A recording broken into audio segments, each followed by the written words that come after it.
Você está ouvindo o Biblecast, podcast do site confissõespastorais.com.br. Eu sou o pastor Júnior, distrital de Ubatuba, litoral de São Paulo. E eu sou o pastor Diego Barreto, distrital auxiliar da Igreja da Alvorada de São Paulo.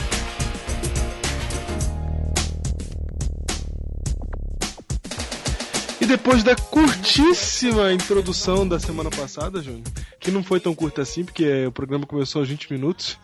Não, mas comparando com o que tínhamos, com o que estávamos nos acostumando, né? Foi verdade. Agora a gente tá fazendo uma variação, nem sempre tem momentos da semana, nem sempre tem o livro da semana, porque também você não vai comprar 54 livros por ano, né?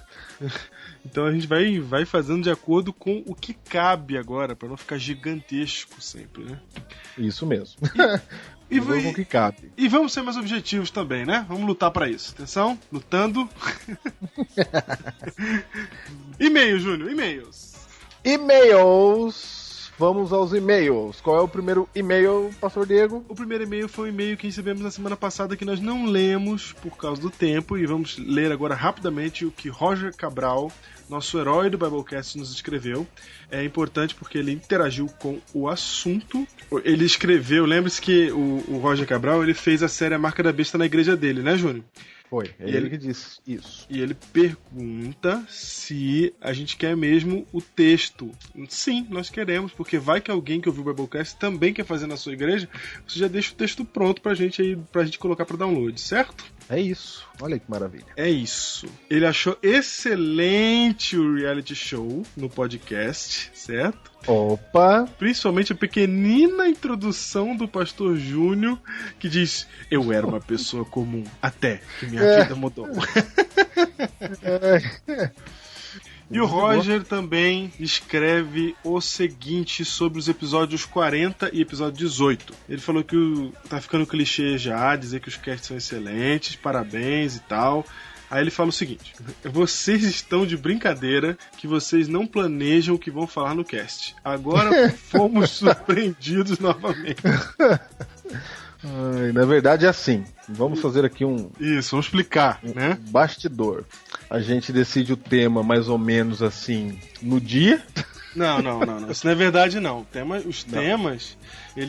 eu tenho uma lista aqui de temas na ordem. Só que às vezes aparece um tema que a gente tem que enfiar no meio, como o de hoje, por exemplo. Exatamente. Aí quando tem um tema, a gente fala assim: Diego, vê aí o que você sabe, aí eu vejo o que eu sei. Só que quando a gente se encontra, o que a gente sabe, o que um sabe, o outro não sabe o que o outro sabe. Então, vamos colocar assim: existem alguns tipos de Biblecast. Existe o Biblecast que os dois estudam pra fazer. Existe o Biblecast que os dois já têm na cabeça, é o principal. E vão fazer. O fato é que, independente do Biblecast, se ele foi muito estudado ou não, o fato é que o Biblecast é sempre a primeira conversa sobre aquele tema que a gente tem depois que a gente propõe fazer o Biblecast. É, exatamente. É a primeira conversa. Entendeu? A gente não conversa sobre o tema. A gente fala assim, vamos fazer sobre tal tema, aí a gente vai mais ou menos nessa linha aqui e tal, legal. Pronto. Aí quando a gente senta fazer o Biblecast, é a primeira conversa. É o que sai dessa primeira conversa que vira o podcast.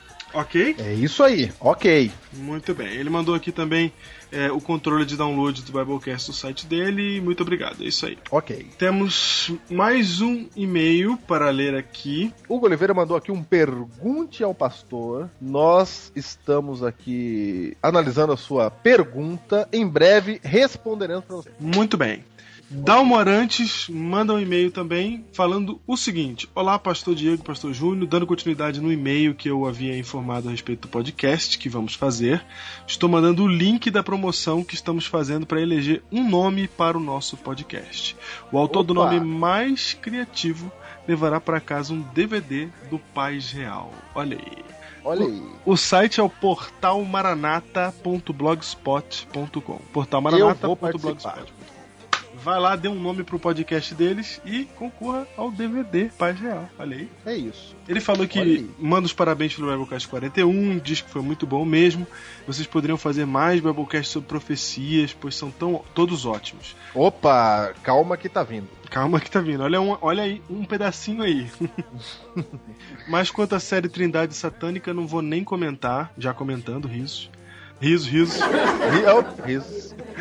Pois foi a série que me incentivou a estudar mais as profecias. Já estou gravando e distribuindo para as pessoas por CD de áudio gravado no formato de livro. Assim dá para colocar os 3 primeiros episódios. Fique com Deus e continue esse trabalho maravilhoso. Você também, meu querido amigo Dalmo. Ok, Dalmo. Muito bem, Tiago Gonçalves. Ê, Tiago, hein? Tiago do meu ex-distrito, lá de Parque Alvorada. Ele diz: olá, Diego Júnior, gostaria de agradecer a vocês e aos heróis do Biblecast pelas orações. Se você não se lembra, Thiago Gonçalves sofreu um acidente de moto. Você se lembra, Diego? Lembro. Claro, nós oramos por ele e tudo, né? E ele conta aqui, ó, foram 4 meses muito difíceis, mas tenho certeza que Deus, ao longo desse tempo, me ensinou preciosas lições. Durante esse tempo, como não podia ir à igreja, então ouviu o Biblecast. Veja, Diego. Olha aí. Legal. E tenho aprendido muito também. Tenho o Júnior como um grande amigo e o Diego também, mesmo sem o conhecer pessoalmente. Vai, Diego. Ele é gente boa pra caramba. Olha aí. Boa. Legal, meu. Enfim, os médicos me liberaram das muletas e estou conseguindo andar sem elas. Fruto da oração de vocês. Muito obrigado. Que Deus continue abençoando vocês e o projeto Biblecast, que tem ajudado muitos jovens em temas muito importantes. Um grande abraço, Thiago Gonçalves. Thiago, um abraço pra você, hein? Um abraço. Você merece grandes coisas, hein? Eu fui visitar ele no hospital, tava lá. E agora, quem diria que quando ele tirasse a muleta eu não estaria mais lá, hein? Quero mandar também um abraço pro Thiago Gonçalves. Então, meu amigo Thiago Gonçalves, que bom que você se recuperou, né? E obrigado também às pessoas do Biblecast que oraram por ele de verdade enquanto ele passava por isso.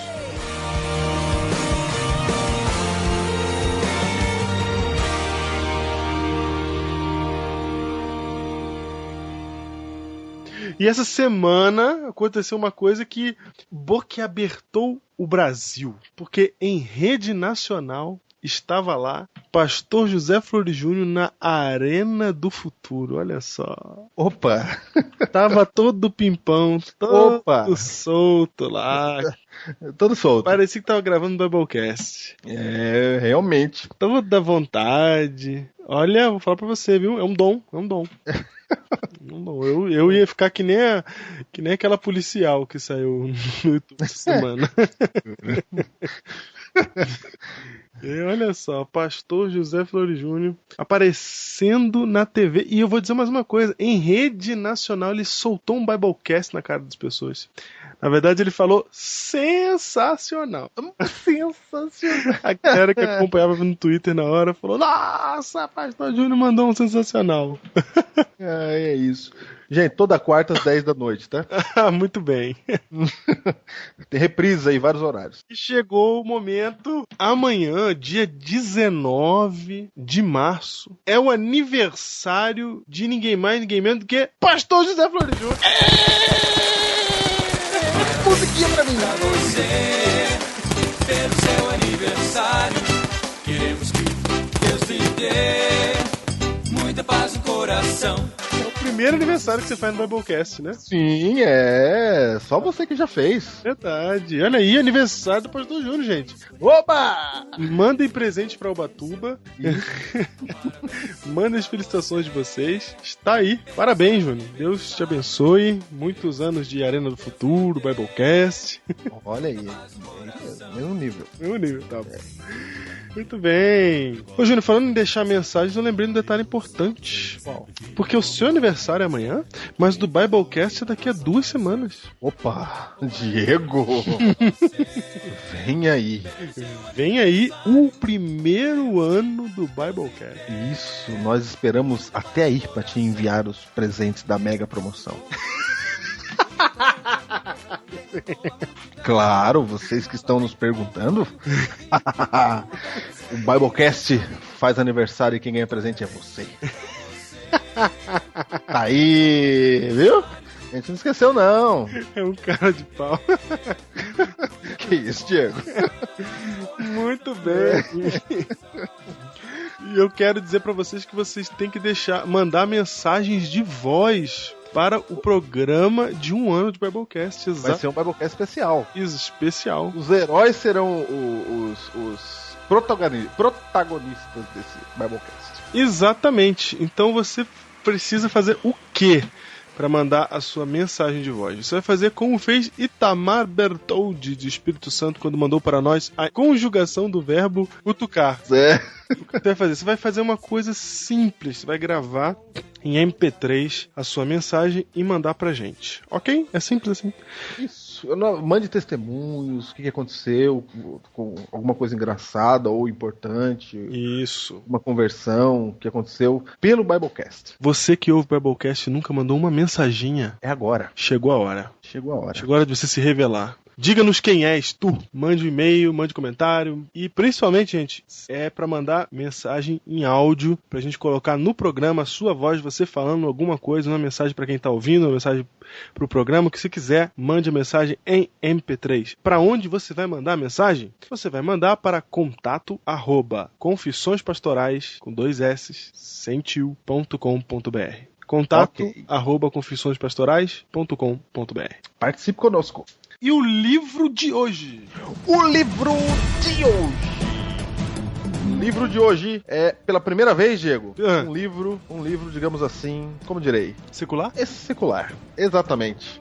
Um livro secular, 1808. Como uma rainha louca e um príncipe medroso e uma corte corrupta enganaram Napoleão e mudaram a história de Portugal e do Brasil. Isso tudo é o título do livro? Na verdade 1808 é o título. Tá. Laurentino Gomes, editora Planeta, um dos best-sellers. Esse camarada aqui fez muita gente gostar de história, ficou nos mais lidos do ano passado. Ou seja, todo mundo leu esse livro, você tem que ler também. Mesmo porque muito do que vimos no Biblecast de hoje, por incrível que pareça, está nele. Muito bem. Júnior, e como estamos a 15 dias do primeiro episódio, hoje é dia do segundo episódio. O segundo episódio de Escolhi Ser Pastor. Eu era uma pessoa comum. Até que minha vida mudou. Porque agora eu atravesso um caminho tortuoso, cheio de obstáculos, direto das alamedas do conhecimento. Minha vida será transformada, porque agora eu escolhi ser pastor.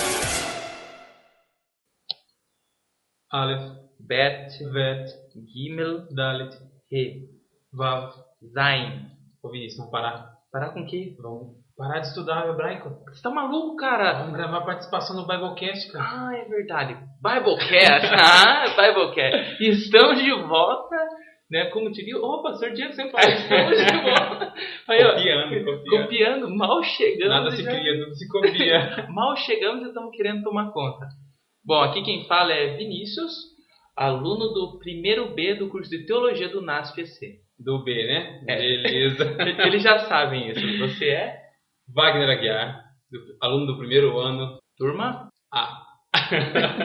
Vamos informar como foram os nossos últimos 15 dias. O pessoal que está perguntando, mandando e-mails, ligando, mandando sinal de fumaça. Ficaram empolgados, entusiasmados com as nossas vidas, né? E a gente gostaria de contar como está sendo esses primeiros 15 dias. Pois é, com certeza. São 15 dias de muito estudo. A gente estava aqui estudando o hebraico, que é uma das matérias mais difíceis agora no primeiro semestre. Aleph, Bet, Vet, Gimel. Não, Vinícius, agora não, cara. O Biblecast primeiro. Tá bom, vamos lá. Beleza. Aqui tem 3 dias que não para de chover, né, Vinícius? E bem agora que a gente tinha planejado começar a correr. Pois é. Fazer um exercício físico, chuva. Será que foi por isso a chuva? Não sei, cara. Eu tô bem em casa, confesso. Chuvinha, só tava quente pra caramba, agora tá chuva, tá bom. Talvez depois do carnaval a gente continua, né? Isso mesmo. E as matérias? O que você tá achando das matérias? As matérias são muito gostosas. Tem dias assim que são verdadeiras inspirações na nossa vida. Sem contar as leituras. Não, a leitura é primordial. Aqui tem um ditado que eu achei também que era até meio que prepotente, mas eles falam assim, ó. Você quer moleza? vai estudar medicina. Então, aqui é muita leitura. Para você, ouvinte, ter uma ideia, nós já tivemos que ler o livro Educação, começar com 40 madrugadas. O livro também da gramática do hebraico.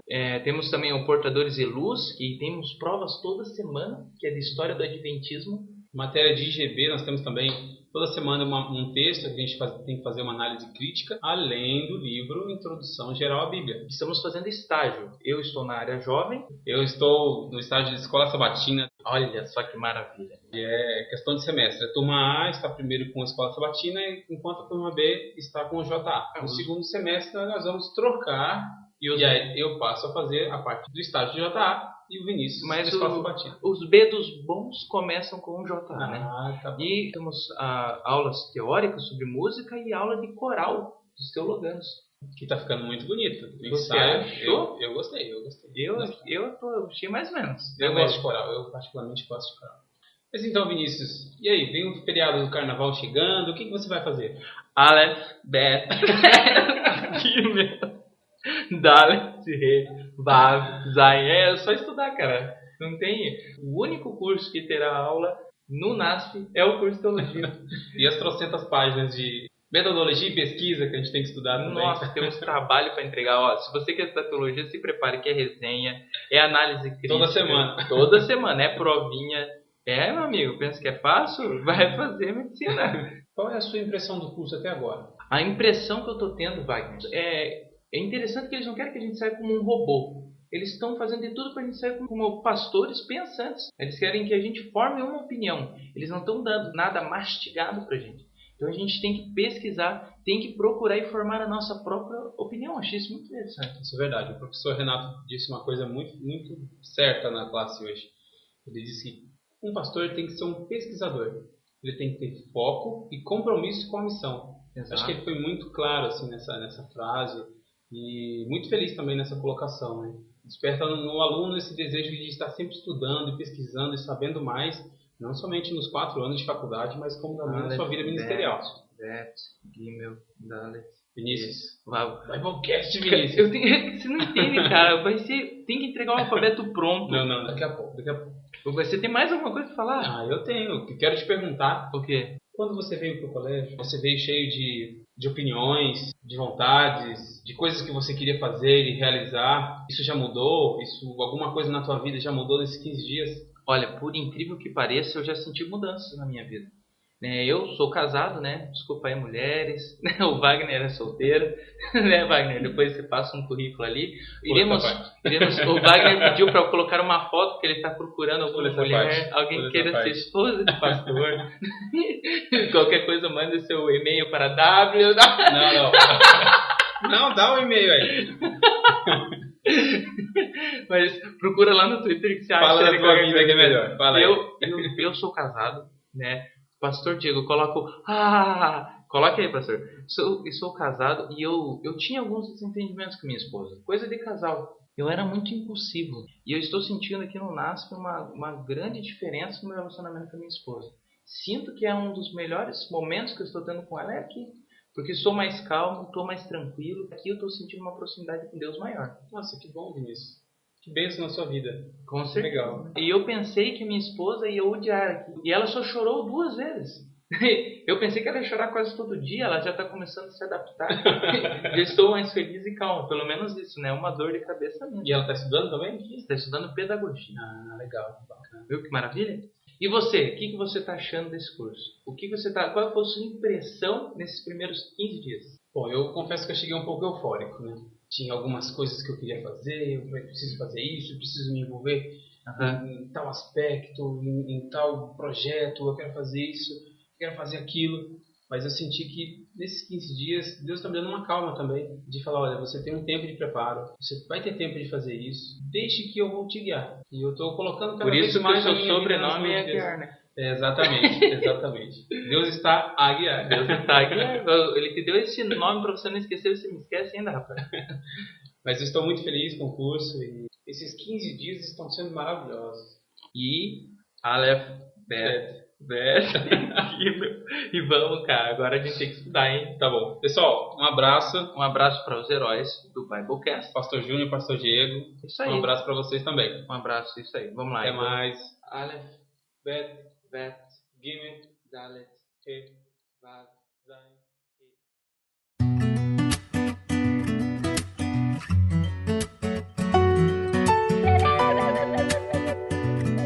Gravando. Começa. E este é o seu Biblecast 42. Episódio 42, Júnior, episódio especial, porque esse episódio não estava na nossa pauta, ele invadiu a pauta, né? Ele foi colocado pelas circunstâncias mundiais. Exatamente. Tão inesperado quanto foi o terremoto de 8.9 no Japão. Ah, você sabe que corrigiram, né? A escala dele. Ah, corrigiram? Sim, ele passou a ter 9.0. Ele agora é o quarto maior da história. Ah, eles corrigiram para 9.0. Corrigiram para 9.0. Estamos falando nada mais, nada menos que do terremoto do Japão. Isso, o terremoto mais fantástico do ponto de vista midiático da história do ser humano, porque pela primeira vez em todos os cantos do planeta, todas as raças, tribos, línguas e povos puderam visualizar o que foi a grande catástrofe do terremoto no Japão. Ok, e tendo em vista esse terremoto surgem algumas questões, Diego. Muito bem, como por exemplo, o que esse terremoto tem a ver com a profecia bíblica? O que? Né? Muita gente pode estar querendo olhar esse terremoto e falar assim, será que é um cumprimento profético? Aliás, tem gente que eu tenho certeza que agora está buscando esse link, né? Isso mesmo. Essa ligação. E se isso é um cumprimento profético, Diego, por que Deus não fez uma profecia de que iria chover pétalas de rosa em vez de terremoto? Por que ele não fez? Essa pergunta é profunda, Júnior. Você não tá entendendo? Eu nunca parei pra pensar nisso. Por que Deus não disse o dia em que garoar a garoa fina de São Paulo por 88 dias seguidos, eu estou voltando? A minha pergunta é, Diego, por que Deus não profetizou um negócio inofensivo? Se ele tá querendo avisar que vai voltar, tinha várias maneiras. É verdade. Agora eu tenho uma outra pergunta, Júnior. Será que a profecia de Deus dizendo o que aconteceria perto do tempo do fim não é, na verdade, uma prévia do que iria acontecer, ou é Deus realmente metendo o dedo ali e fazendo acontecer? É isso que nós vamos descobrir no Biblecast de hoje, cujo título é Água mole e pedra dura. É só até aí. Você sabe o resto. Você entendeu o título, né, Diego? Claro. É sério? Água mole, tsunami, claro. Pedra dura, terremoto. Claro. Entendi. É isso. E tem mais um significado escondido aí que a gente vai falar já. No final a gente fala do significado oculto de água mole em pedra dura. Você nunca imaginou que haveria um significado oculto nessa frase. É isso. Então esse é o título do Biblecast de hoje, como você já viu lá na capinha, é claro. Ok?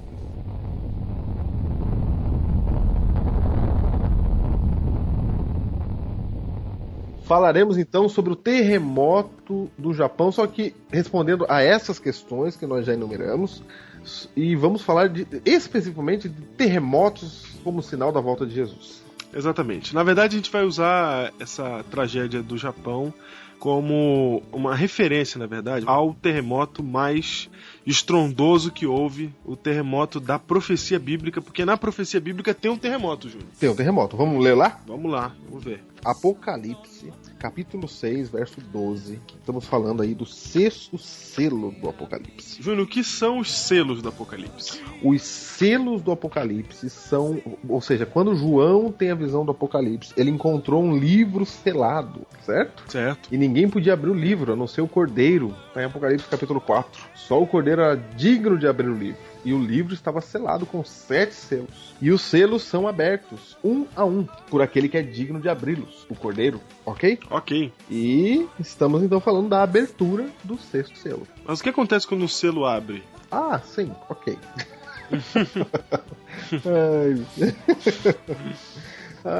Aí é claro que Deus está fazendo uma linguagem profética para dar alguns ensinamentos a respeito da história do mundo. É isso. Muito bem. Então, no 6º selo, Apocalipse capítulo 6, versículo 12, diz assim: vi quando o Cordeiro abriu o 6º selo, e sobreveio grande terremoto. No singular. No singular. Então, no momento em que o Cordeiro abriu o 6º selo, houve um grande terremoto. No singular. Continua. O sol se tornou negro como saco de crina, a lua toda como sangue. E verso 13. As estrelas do céu caíram pela terra como a figueira quando abalada por vento forte deixa cair os seus figos verdes. Ok. E logo em seguida, o versículo fala da volta de Jesus. Isso. Diego, a questão é a seguinte. Quando a Bíblia diz, eis que sobreveio grande terremoto, esse terremoto é o do Japão? Não. Que terremoto é esse? Este terremoto ocorreu dia 1º de novembro de 1855 em... Quebra o copo. 1700. Errei 100 anos. O que tem 100 anos? Aí 1750. Mas eu acertei o 1º de novembro. Sim, você fez o mais difícil. Eu fiz o mais difícil. 1º de novembro de 1755 com seu epicentro em Lisboa, em Portugal. Ok. Diego, por que cargas d'água? Esse é o terremoto da profecia de Apocalipse 6:12. Por quê? É disso que nós vamos falar, não é? Por que não é o do Japão? Esse é o objetivo desse Biblecast. Descobrir por que não é o do Japão. Por que não é o do Chile? Por que não é o do Haiti?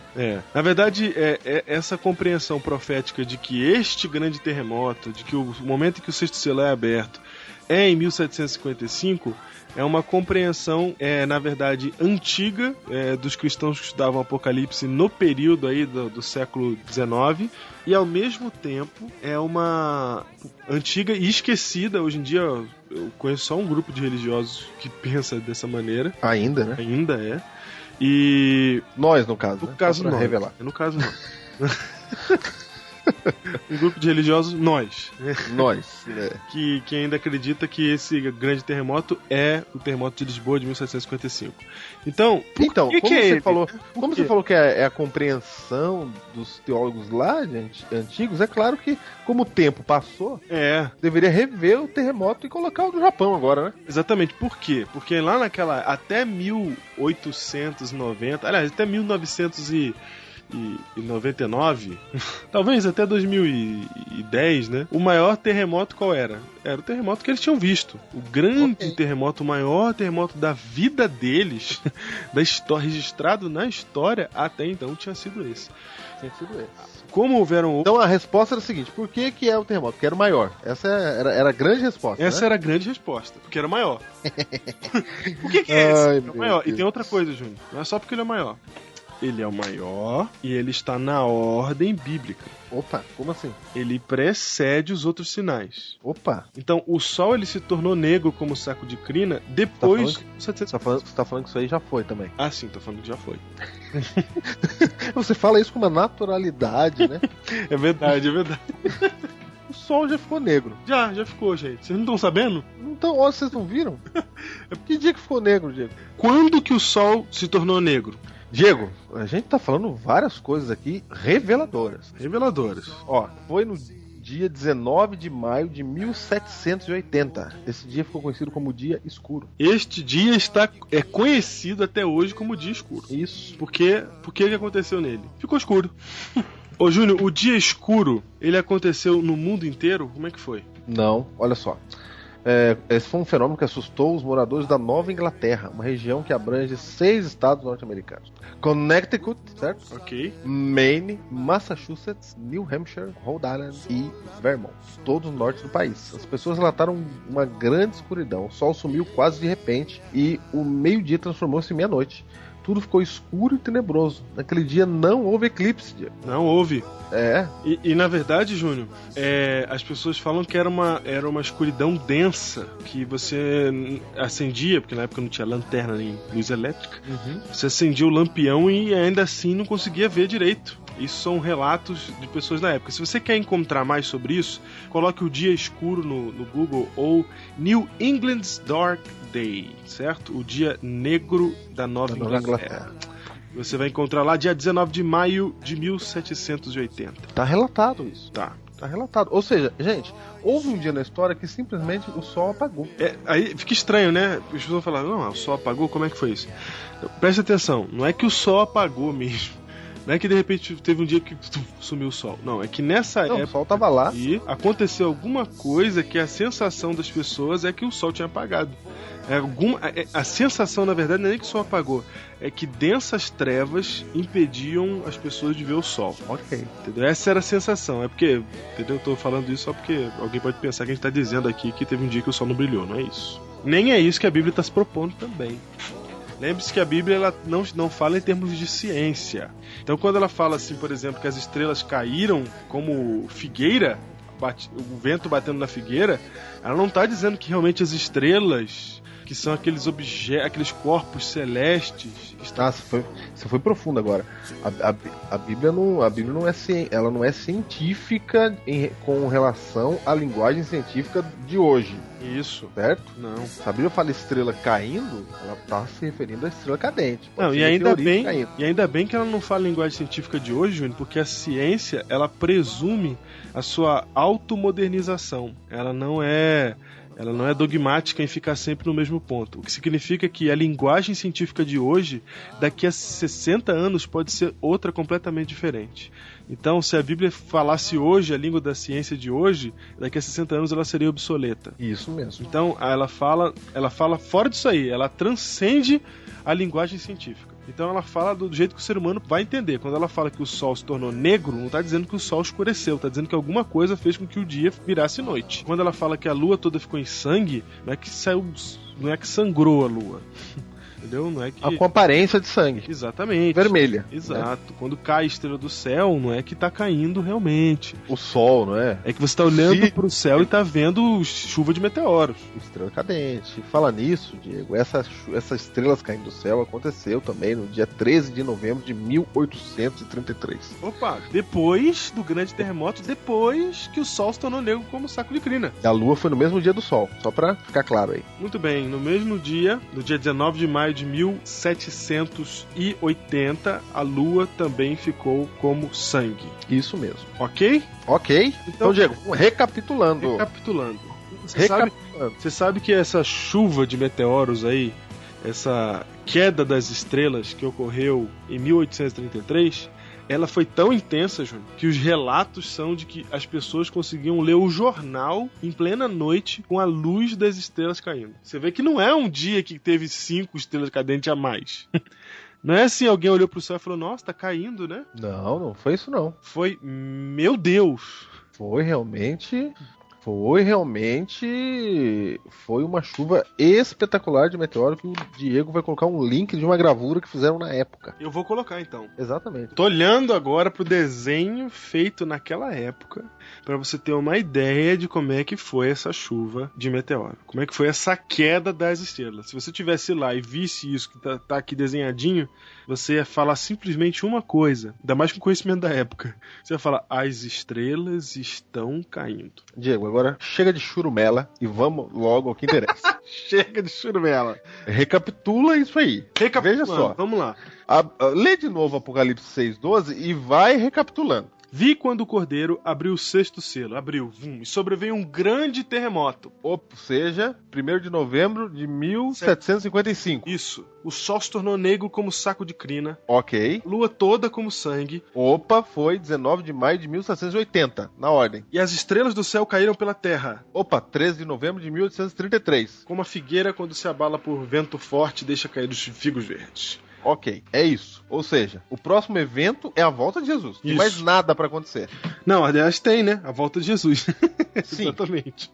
Só não, isso. Nesse caso, o terremoto do Japão, ele se inclui onde? Nesse caso, cadê o terremoto do Japão? O terremoto do Japão não está nesta profecia de Apocalipse capítulo 6. Versículo 12 ao versículo 13.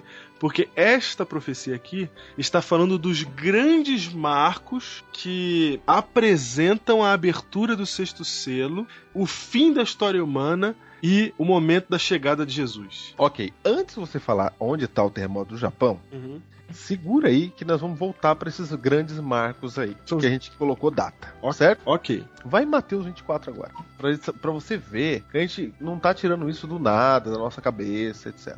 Vamos ler a Bíblia. Mateus 24, versículo 29.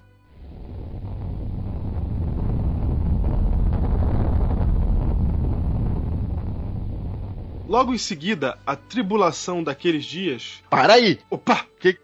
Lê de novo. Logo em seguida, a tribulação daqueles dias. Continua. Então, teve uma tribulação que a Bíblia já citou, porque ela fala daqueles dias, ela tá falando...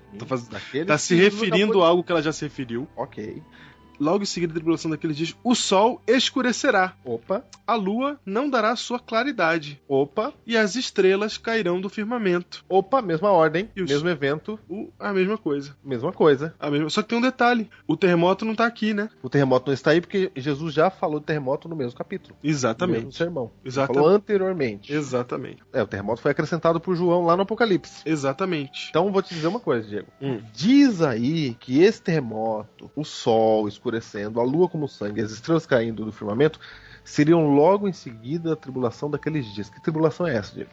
Júnior, se você olhar lá em Mateus, capítulo 24, verso 15, ou seja, alguns versos antes desse que a gente está lendo agora, você vai ver que Jesus fala assim, ó: quando, pois, virdes o abominável da desolação de que falou o profeta Daniel no lugar santo, quem lê, entenda. Opa! Aqui ele está citando a profecia de Daniel, que não é clara, por isso que ele põe quem lê, entenda, que é uma profecia que demanda estudo. E se você já ouviu o Biblecast 1, 2, 3 e 4 aqui, principalmente o 1, você vai sabe entender um pouco disso, Você sabe que só quem entende é só quem viveu de 1790 pra cá. É isso mesmo. Então, volta lá no Biblecast 1. Isso. Então, se Mateus 24:15 foi escrito citando a profecia de Daniel e utilizando a expressão quem lê entenda, Jesus está dizendo claramente o seguinte: vou dizer para vocês uma coisa aqui, discípulos, mas que só vai ser entendido mesmo lá na frente. Eu vou dizer um negócio pra você, Diego. Daniel, ele falou de toda a tribulação sofrida pelos cristãos durante a Idade Média. Sim, esse abominável da desolação é o poder que reinou durante a Idade Média. Daniel falou lá de um tempo, 2 tempos, metade de um tempo. A gente já estudou isso, né? Biblecast 1. Então, esse abominável da desolação, que é o poder que esteve à frente do período medieval, do período da tribulação da Terra. Não teve período pior, foi o período medieval, onde houve perseguições e guerras e a ciência era oprimida e as pessoas eram castigadas e mortas e perseguidas e torturadas, e você sabe tudo o que aconteceu na Idade Média. Aí Deus diz que é logo em seguida isso. Quando acabar essa tribulação, olha só, aí vai acontecer essas coisas. Júnior, presta atenção, Júnior. O poder que dominava no período medieval. Não, e a Bíblia diz que é logo em seguida. É logo em seguida. Diego, eu vou falar um negócio aqui. A gente vai fazer uma série aí no futuro, a gente tá guardando ela na manga. Guardando. Sobre as profecias de Daniel. Isso. Não é isso? E do santuário. Então, você aguarda. Não fala isso não, que vai receber um monte de e-mail agora falando... Não, você aguarda. Você aguarda. Aguarda um pouquinho, filho, porque isso aqui vai ficar muito claro no seu coração. Por enquanto, vale lembrar o seguinte, que a tribulação... Enquanto não poderei saber tudo agora. Né? Exatamente. Neste Biblecast, né? Se você quiser estudar a Bíblia, fica à vontade. Isso. Então, logo em seguida dessa tribulação, no verso 29, passado esse período da Idade Média, aí vai acontecer essas coisas que linkam lá com Mateus 24, ou com Apocalipse, que por sua vez está linkado com Daniel. Ou seja, Mateus 24, Jesus ele faz referência a tanto Apocalipse quanto Daniel. O Diego, ele tá situando o terremoto e o sol, etc e tal, ele tá colocando na história. É verdade, exatamente. Não, vai ser logo depois disso. Vou te explicar quando vai ser depois dessa grande tribulação. E aí, Júnior, em 1755, terremoto. Agora veja, Diego, não é só um terremoto. Não é só um terremoto. O terremoto de Lisboa de 1755. Sabe por quê, Diego? Sabe por quê? Vou te contar algumas coisas. O mundo, nesse período, está vivendo uma transformação igual que tem de tempos em tempos, ok? Ok. Só para você ver que não é um terremoto comum de Lisboa, a revista Veja desta semana que começou dia 14, certo? Segunda-feira foi dia 14 de março.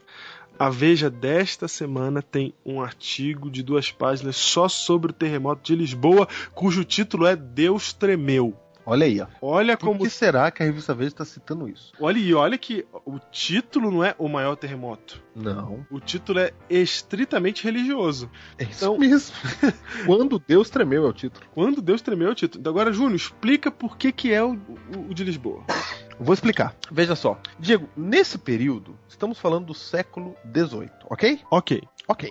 Nesse período, o mundo era assim. Veja o mundo, Diego. O mundo é a Europa, ok? Ok. Tava havendo várias inovações. O período é conhecido como Iluminismo. Ok. Por que tem o Iluminismo? Porque durante a Idade Média, Diego, as pessoas foram realmente oprimidas pela igreja.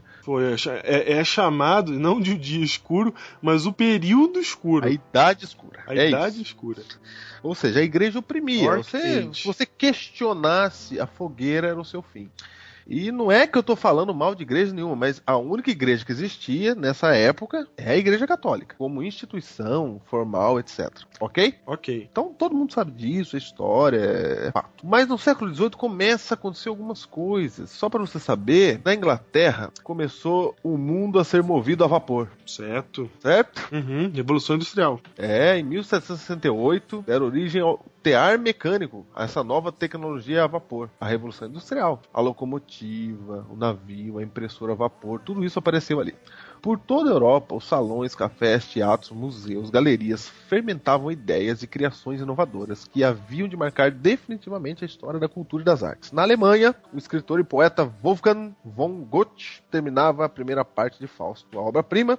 Em Viena, Beethoven compunha sua 5ª sinfonia. Vai vendo como é que estava o mundo. Estou falando isso só para você saber o contexto da época. Uhum. Os ecos da independência americana, não é? Que ainda não tinha acontecido, mas estava ali, entendeu? Ok. Em 1776, os Estados Unidos iriam declarar sua independência e a independência americana, ela vinha com uma ideia inovadoríssima, chamada de democracia. Perfeito. Não tinha isso. Era rei que mandava. É, a primeira vez que agora o povo ia... Então todo mundo falando, né? E isso vai combinar com a Revolução Francesa de 1789 com Napoleão Bonaparte. Ok. Revolução Francesa, não é? Liberdade, liberdade, abra as asas sobre nós, etc. Esse é o nosso hino da República. É, exatamente. Ou seja, recebendo os ecos da deusa razão proclamada lá No com a queda da Bastilha em 1789. Ok? Ok. Então, perceba que esse é um período de transformações. As pessoas estavam rompendo com a ideia de que a igreja sabia de tudo, ditava tudo e mandava em tudo. Uhum. Ok? E esse período em que a igreja mandava tudo, ditava tudo, a Bíblia trata esse período não falando de forma positiva, mas de forma negativa. Perfeito. Ok? A Bíblia diz que esse período aí, a verdade foi deitada por terra nesse período. E aí, veja, Diego, com tudo isso, você tem o país ali, Portugal, nesse período. Diego, Portugal, nesse contexto, era o país mais atrasado da Europa. Certo. Ok? Ou seja, toda aquela glória das grandes navegações de 200 anos atrás havia se perdido. Só para você saber, a marinha portuguesa, que outrora descobriu o Brasil, contava agora com apenas 30 navios, sendo que 7 deles eram sucata. Comparando com a marinha britânica da época, a Inglaterra tinha 880 navios. Só pra você ter uma ideia. Ok? Ficou claro. Então, ou seja, Portugal estava completamente decadente. Portugal a população portuguesa era de 3 milhões de habitantes na época, ou seja, uma população insuficiente para tomar conta de suas colônias na América, na África e na Ásia. Perfeito. Imagina o tamanho do Brasil para eles tomar conta. Decadência. Não tinha, eles dependiam de escravos, de mercenários para tomar conta. E por muito tempo, Portugal, ele viveu da exploração pura e simples de suas colônias. Não é? Como as colônias eram muito ricas, Portugal não investiu em nenhum tipo de tecnologia para manter a riqueza das colônias. Ele pegava e pronto. Né? Era assim em Portugal, economicamente falando. Ou seja, e agora, religiosamente falando, veja como era Portugal. De todas as nações da Europa, Portugal continuaria sendo no começo ali, não é? Daquele período, a mais católica e mais conservadora e mais avessa a ideias libertárias, o país mais assim da Europa. A força da igreja era enorme. Olha só, cerca de 300 mil portugueses, ou 10% da população do país, pertenciam a ordens religiosas ou permaneciam de alguma forma dependentes das instituições monásticas. Ou seja, eram religiosos de carreira. Isso, só em Lisboa. Lisboa na época tinha 200 mil habitantes. Cidade parecida com, sei lá, Mogi Guaçu, não é? Lá perto de Campinas. Mas 200 mil habitantes, havia 180 monastérios na cidade. Nossa, 180 monastérios. Isso, praticamente todos os edifícios mais vistosos do país eram igrejas ou conventos. Uhum. Ou seja, por 3 séculos a igreja havia mantido submisso o povo, seus nobres e reis. Por escrúpulos religiosos, a ciência e a medicina eram atrasadas ou praticamente desconhecidas em Portugal. Uhum. Ou seja, enquanto o mundo saía da Idade Média, Portugal permanecia. Saía do erro, porque a verdade tinha sido lançada por terra, Portugal permanecia. A vida social lá pautava-se pelas missas, procissões e cerimônias religiosas. Essa era a vida social. Essa era a vida social. Que mundo diferente, hein? Já pensou? Vida social hoje é o completo contrário, né? A gente saiu do extremo pro outro. Só pra você saber, era o único país da Europa que ainda tinha pessoas morrendo na fogueira. Olha só. Foi o último a abolir o Tribunal da Santa Inquisição. O último. Gente, não é à toa, presta atenção. De todos os países do planeta Terra, o último a acabar com a Inquisição, o que se mantinha mais preso às tradições medievais, este país foi o que sofreu o terremoto. Este país. Será coincidência, Júnior? Agora eu vou dizer mais. Vai. Que dia foi o terremoto? 1º de novembro. 1º de novembro. Isso. Depois eu vou dizer de onde que eu tô tirando todas essas informações, você vai ficar boquiabertado.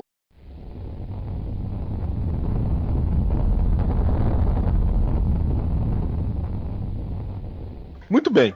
Eu vou ler ipsis literi da onde eu tô tirando aqui, da fonte, tá? Vai, abre aspas. Podia ser o livro de hoje, tá? Certo, pode ser então. Primeiro livro não religioso indicado aqui. Ok. Pra dar força. Abre aspas. Em 1755, uma catástrofe natural agravou a decadência econômica e ajudou a reduzir ainda mais a autoestima portuguesa.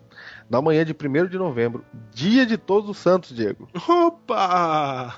Era o dia de ação de graças. Dia de Todos os Santos. O dia em que todo mundo tava na igreja. Certo, exatamente. Essa, inclusive, foi uma das grandes causas de mortandade. Diz assim, na manhã de 1º de novembro, dia de Todos os Santos, um terremoto devastador atingiu Lisboa, matando entre 15 a 20 mil pessoas. O abalo foi seguido de maremoto, que hoje nós chamamos de tsunami. Isso. E o incêndio que ardeu durante 6 dias. Igrejas, casas, palácios reais, mercados, edifícios públicos e teatro, tudo foi reduzido a pó e cinzas. 2/3 das ruas ficaram bloqueadas pelo entulho. Só 3.000 das 20.000 casas continuaram habitáveis. Das 40 igrejas da cidade, 35 desmoronaram. Olha só. Apenas 11 dos 65 conventos existentes antes do terremoto continuaram de pé. A famosa Biblioteca Real, com 70 mil volumes, construída com carinho e orgulho, desde o século XIV virou cinza e teve de ser inteiramente refeita. Ok? Ok. Curiosamente, a tragédia resultou no único e breve surto de modernidade em terras portuguesas. Curiosamente, resultou num único e breve surto de modernidade. Ou seja, foi a partir daí que eles saíram do período negro, né? Do atraso. Diego, era a única nação que vivia dessa forma, Portugal. É engraçado que isso acontece. E a tribulação foi causada exatamente por esses pensamentos, a tribulação daqueles dias. Exatamente, a tribulação, que é o problema que Daniel fala que lançou a verdade por terra, ela recebe uma referência muito, muito direta quando o terremoto cai exatamente num feriado religioso e no dia de Todos os Santos. Diego, veja, então não é porque é o maior terremoto que é o terremoto de Lisboa. Primeiro, porque tá na ordem profética. Tá na ordem. Segundo, é logo em seguida a tribulação daqueles dias. Perfeito. Ok? Ok. Logo em seguida a tribulação daqueles dias. Tá na ordem. E atingiu o pensamento religioso da época. Relacionamento que impedia o povo de ver a restauração da verdade que Cristo é o único Salvador. Exatamente. Okay, Na verdade, Júnior, em 1755, é bom deixar claro, embora a gente está falando aí que que Portugal era o país mais atrasado, mas a força do período medieval estava ruindo. Isso. Tanto que alguns anos depois, em 1798, o Papa é aprisionado na ilha. Ele que era o cabeça da Europa durante todo o período medieval. Então, isso demonstra que o pensamento estava indo contra a idade negra, estava ruindo então os pilares do período medieval, e um desses pilares permanecia forte e poderoso, se chamava Portugal. E no dia de Todos os Santos, quando todo mundo estava na igreja, quando todo mundo estava dentro dessa igreja que promoveu esse período negro, comemorando o dia de Todos os Santos, que é um dia importante, né? Importante pro cristianismo da época, mas que representa um paganismo dentro do cristianismo. Ok. Nesse dia ocorre o terremoto da profecia. Que não é qualquer um, Júnior. Agora, que pra gente é o seguinte, hoje a gente olha pro tsunami com 9 pontos na escala Richter e fala, nossa, esse foi grande e tal. Forte. Mas por milhares e centenas de meses e anos, o terremoto de Lisboa permaneceu o maior de todos. E para quem vivia naquela época, o recado era muito claro. Hoje, pra gente entender o recado, a gente tem que fazer uma análise histórica, relembrar o contexto, para poder entender o recado. Mas na época foi claro. Foi claro. Foi claro. Foi claro. Se Deus quisesse falar com as pessoas em 1755, ele tinha que fazer exatamente o que ele fez.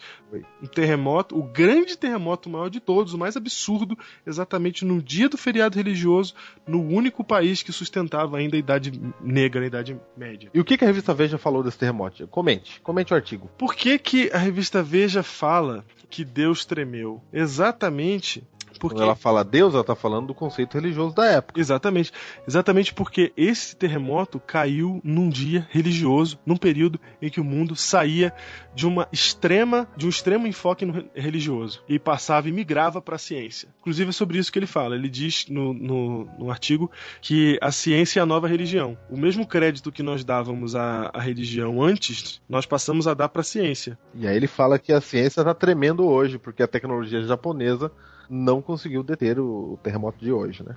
A ciência mangou da religião na época. Oi? Por favor, como é que é?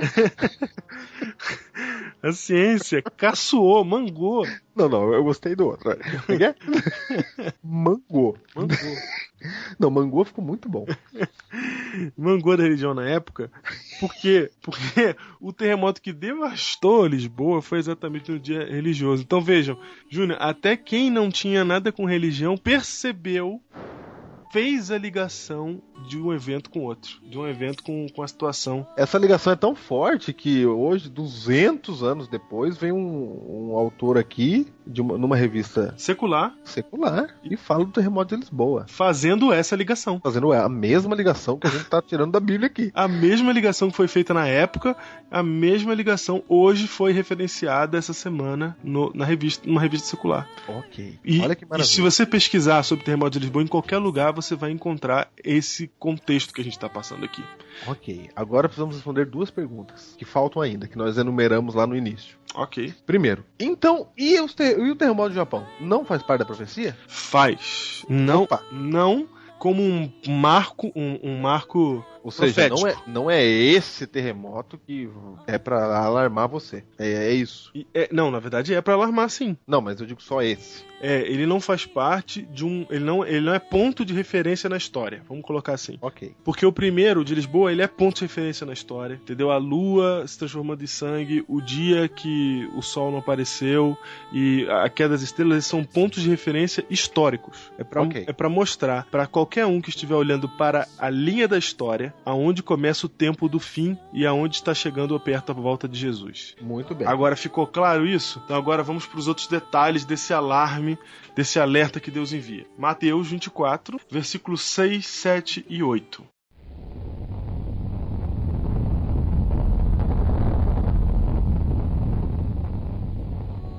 Diego, agora só respondendo uma outra pergunta que a gente fez lá, por que Deus mandou uma chuva de pétala de rosa pra avisar da volta dele? Certo, vai. Por que ele fica falando que é terremoto, etc e tal? Eu vou ler um texto aqui só pra dizer o que Deus fala na profecia. Porque às vezes a gente acha que Deus tá causando.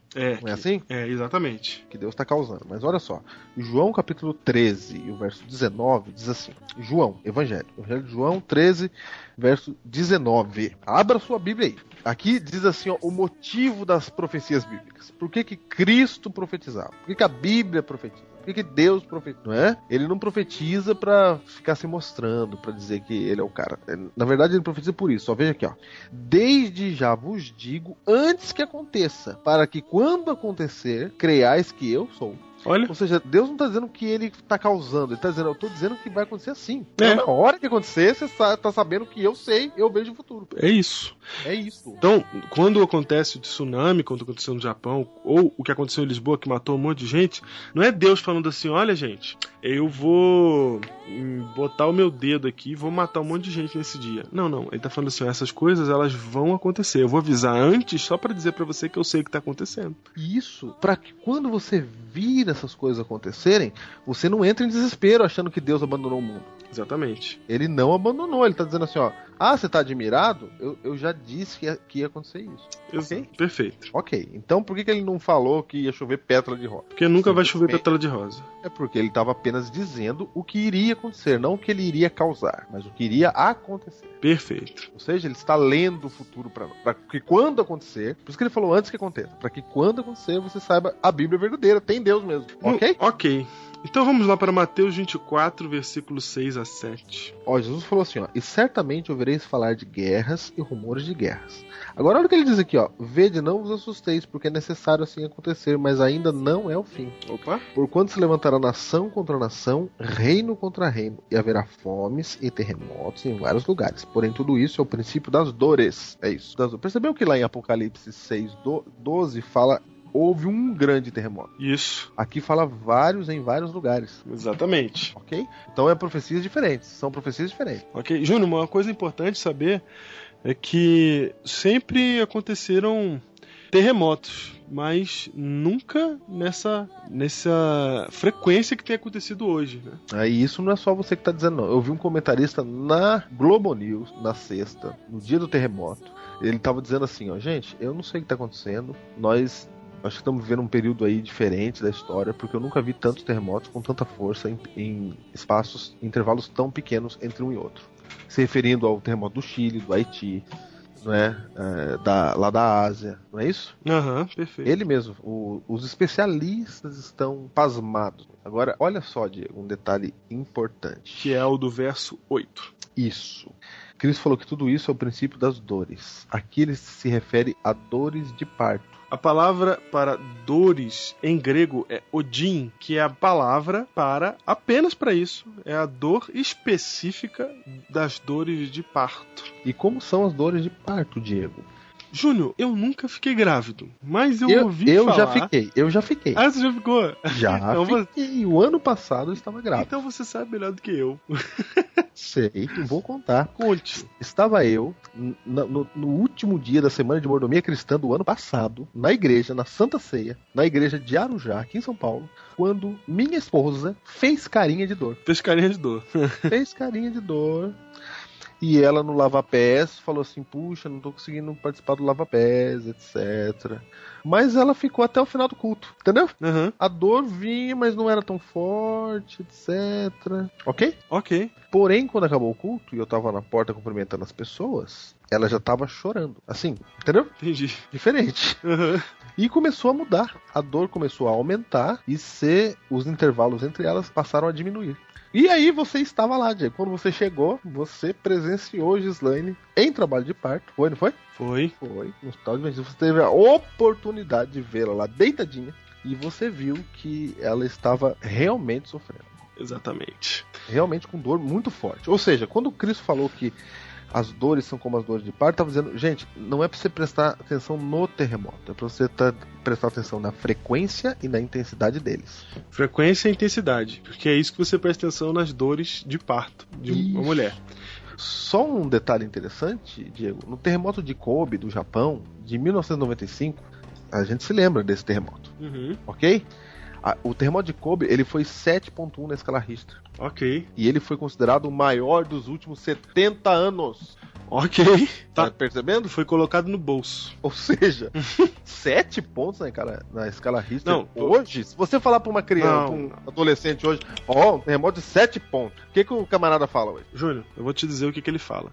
Quando eu era moleque, eu ficava vendo documentários sobre a falha de San Andreas, que é uma falha tectônica que tem lá na Califórnia, que dizem que vai separar a Califórnia do resto do país, né? O dia que tiver o grande terremoto. A previsão, há anos atrás, quando eu era moleque, é que o grande terremoto que iria separar a Califórnia do continente seria de 6.5 na escala Richter. Olha que maravilha.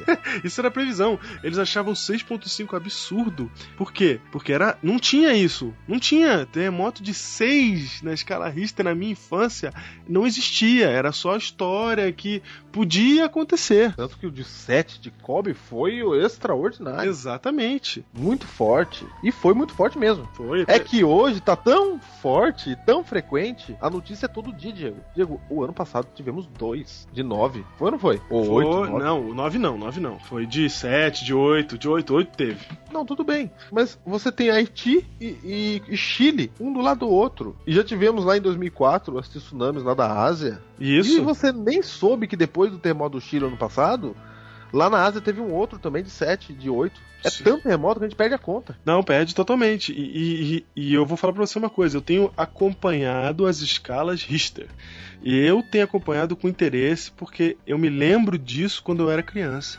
E eu tenho visto essa projeção gigantesca dos terremotos hoje em dia. E eu não vejo mais, Júnior, terremoto de menos de 6. O que era o absurdo do futuro se tornou a chacota do presente. Porque menos de 6 eu não vejo mais. Ô Diego, quando você falou em escala Richter aí, eu aprendi na escola que ela ia até 9. Um dia eu aprendi isso. Você aprendeu que ela vai até 9. Ela vai até 9. Ok. Não tinha 9.1, 9.2, 9.5, não tinha isso aí. Ela vai até 9. Ou seja, se chegar em 9... Acabou, é o fim do mundo. Acabou. Aí hoje eu já aprendo diferente. Hoje não é que ela vai até 9. Uhum. Ela vai até onde quiser, eles dizem. É que só teve até 9, entendeu? Ok. Mas um dia eu aprendi que ela só ia até 9. Pra você ter uma ideia. Eu entendo. Se você um dia aprendeu isso na escola, levanta a mão aí. Levanta a mão. Levanta a mão. Eu aprendi que ia até 9. Diego, então o terremoto no Japão, ele faz parte da profecia quando a gente percebe a frequência e intensidade dos acontecimentos, ok? Ok. É isso.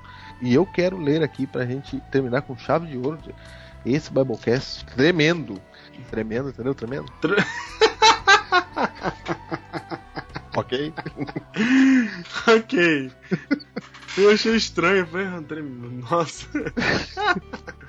Certo, acabar esse Biblecast tremendo, vai. Isso. Quero ler Lucas 21, verso 25. Eu vou ler até o 28.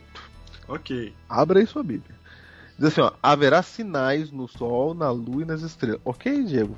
A mesma linguagem, entendeu? Mesma. Primeiro sol, depois lua, depois estrelas. Muito bem? Muito bem. Continuando. Haverá sinais no sol, na lua e nas estrelas. Sobre a terra, angústia entre as nações, em perplexidade por causa do bramido do mar e das ondas. 26. Haverá homens que desmaiarão de terror pela expectativa das coisas que sobrevirão ao mundo. Ô, Júnior, deixa eu só destacar um negócio aí de Lucas que você falou. O texto fala que as pessoas vão ficar assustadas com o bramido do mar e das ondas, certo? Foi. Que as pessoas ficarão perplexas, aliás. Ó, olha, Diego, vou dizer pra você, você foi profundo agora. Porque nunca ninguém fica tão perplexo com onda, porque nunca transmitia pro mundo inteiro ver, não. Exatamente! Não é? É isso aí. Nunca na história desse planeta as nações ficaram perplexas por causa do bramido do mar e das ondas. Todas elas. Olha essa frase. As nações ficarão perplexas por causa do bramido do mar e das ondas. Sabe quando que isso é possível? Nunca, senão no nosso período. Não, volta lá no tempo de Cristo. Lá no tempo de Cristo. No dia que ele falou isso. É. E veja se era possível. Imagina o tempo de Cristo. Você fala assim, ó, as nações ficar perplexo por causa do bramido do mar e das ondas. Ele tá ali no Mar da Galileia, onde nunca teve onda grande.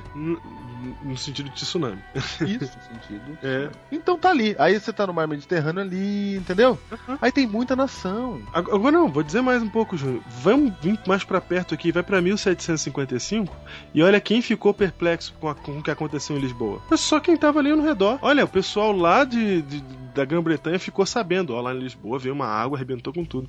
Eles só imaginam, eles não sabem o que é isso. Não, eu só imagino, Diz que morreu gente. Diz que morreu gente lá, ó. Diz que a água foi. Isso, exatamente. Nunca.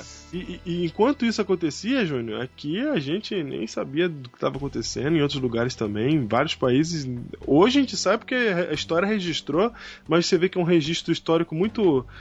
A gente só está comentando ele porque a gente estudou por causa das profecias. Senão a gente nem estava lembrando de 1755. Só que qual nação escapou da visão do tsunami na Índia? Que foi o primeiro que causou perplexidade. Isso, 2004. Que foi, olha só, Júnior, foi bem no período de festa da humanidade. O mundo todo para comemorar o Ano Novo. Foi 26 de dezembro. Todas as nações estão reunidas para comemorar o período de festas da humanidade. E ali morreu 200 mil pessoas. Né? Nessa hora, de repente, foi assim, ó, pá! Para e olha o que está acontecendo. Aí o mundo todo parou a festa e ficou boquiaberto com o que estava acontecendo, que nunca tinha visto aquilo. E até hoje estão aí as imagens do tsunami da Índia. O bramido do mar e das ondas, agora sim, estão causando perplexidade a todas as nações. E olha o 26. Haverá homens que desmaiarão de terror pela expectativa. É só pela expectativa das coisas que sobrevirão ao mundo. Ô Diego, eu encontro aqui em Ubatuba gente com medo. Que aqui tem onda e aqui tem Angra dos Reis, usina atômica. Entendeu? Todos os ingredientes estão aqui.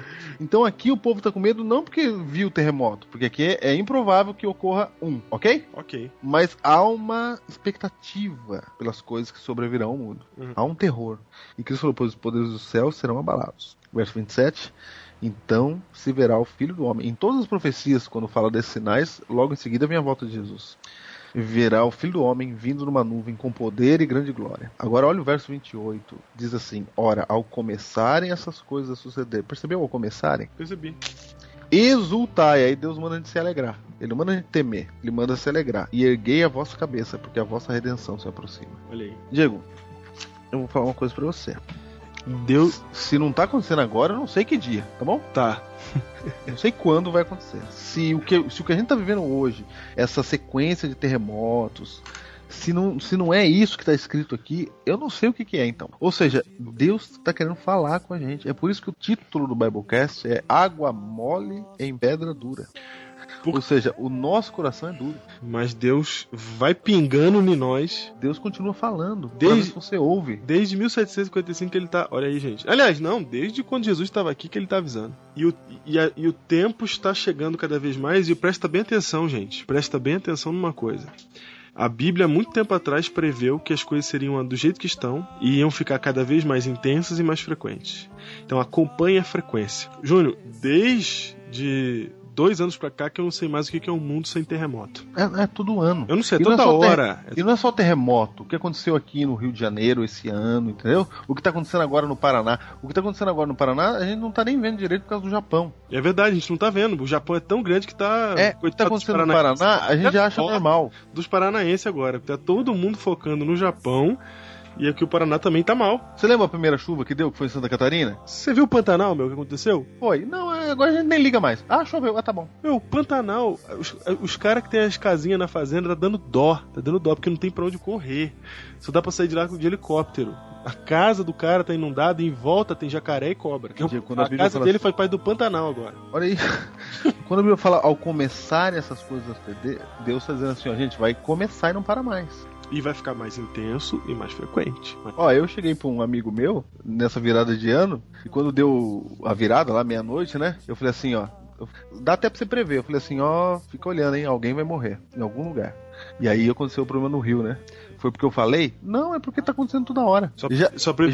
Janeiro já é pra você esperar alguma coisa. Sua previsão foi meio mãe de Ná também, né? Alguém vai morrer. Não, mas eu tava falando morrer em... sentido catastrófico. Em situação de catástrofe. Eu sei isso. Porque ele tava em Angra no ano anterior. Certo. Ó, tinha até esquecido de Angra, hein? Não, todo Angra ano tem esse. Pequeno, né? Angra ficou pequeno. É certo. Já. É certo. Eu também virei o ano pensando quais serão as catástrofes desse ano. Eu virei o ano assim. Entende? Se você me vir segurando um cachorrinho numa mão, uma corda em outra, você não se admire, porque é assim mesmo. Eu sei que você não vai largar o cachorrinho. Não, puxa vida, gente. O cachorrinho até hoje. Você amarra o cachorro na corda e pula, mas você não solta o cachorrinho. É, o cachorrinho. É muito importante. Sabe que vira o ano, Júnior, eu já fico pensando... Quando eu tava no computador editando o Biblecast e o Flávio Nahara tweetou na hora que aconteceu lá no Japão o terremoto, eu pensei, será que é outra catástrofe? Mas como eu perguntei pra ele, ele falou assim, não, tá tudo bem, senti só um tremor. Eu falei, não deve ter sido nada. Tremeu. Hoje tremer, ninguém liga, mano. E agora ele começou com 7,8, foi pra 8,9 e agora é 9,0 na escala Richter. O maior terremoto que já acometeu o Japão. Isso. E que tem consequências drásticas, porque eu vou falar pra você. Pra mim, isso é uma teoria minha, porque a radiação ela não se dissipa no ar, né? Ela não some, ela fica eternamente. Eu tenho pra mim que Chernobyl é a causa de 20% dos cânceres que acontecem no mundo hoje. Então, vai vendo esse problema que tá tendo lá, que já é nível 6 lá no Japão, né?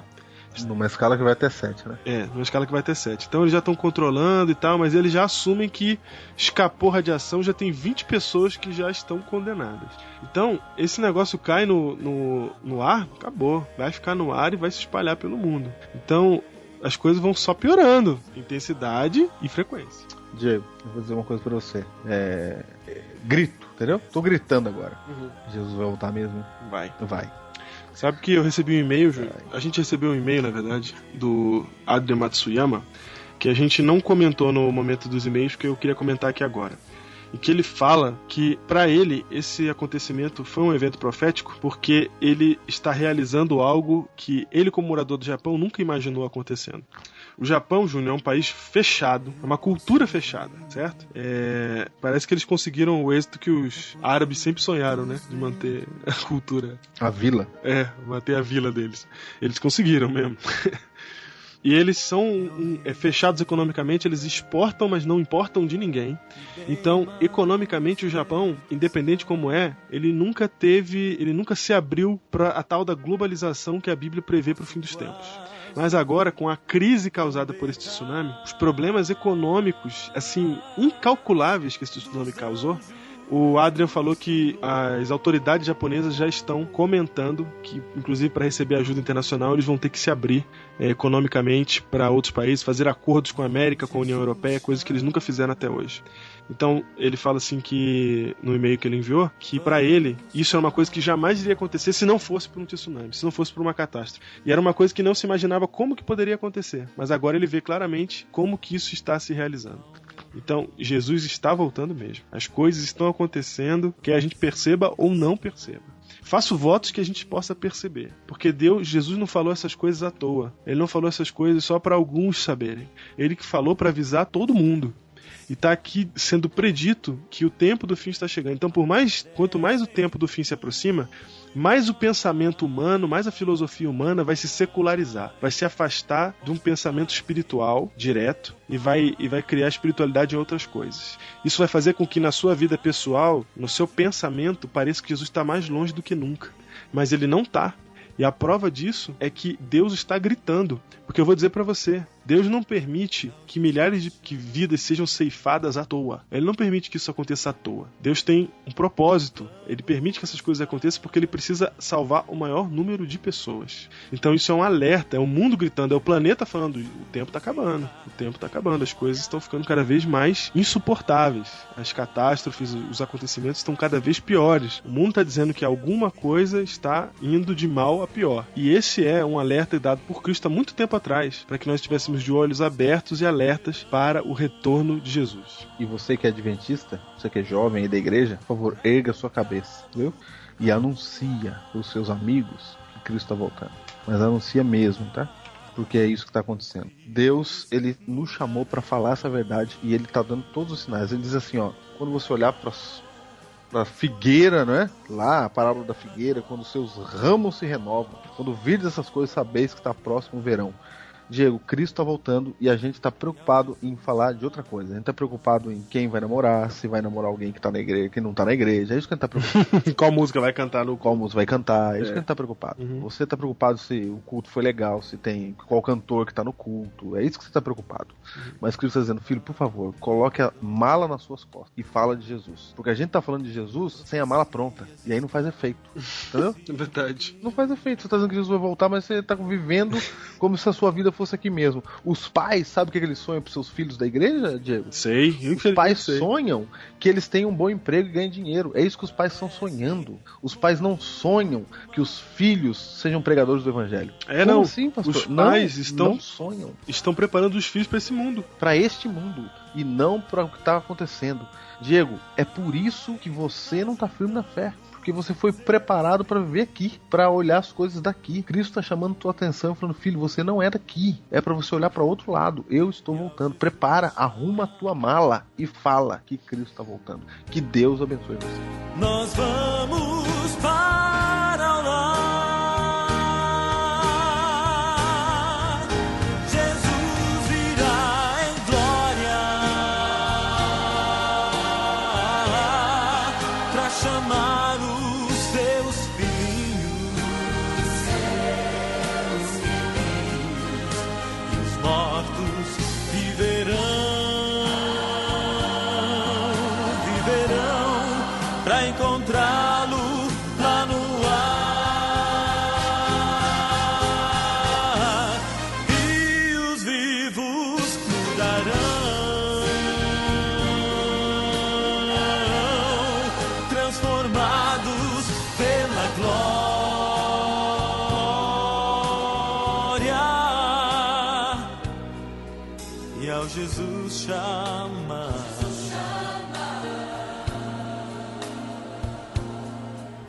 e ao Jesus chama,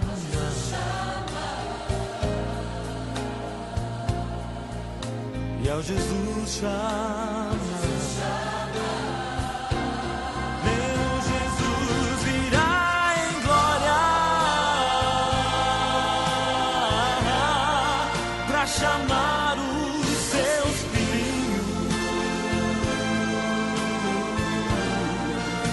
E os mortos viverão pra encontrá-lo lá no ar. E os vivos mudarão, transformados pela glória.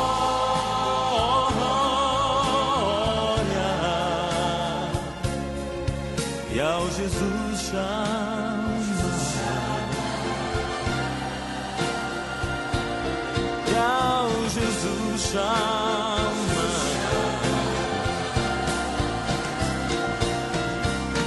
e ao Jesus chama. Vamos para o lar, para o lar, para o lar.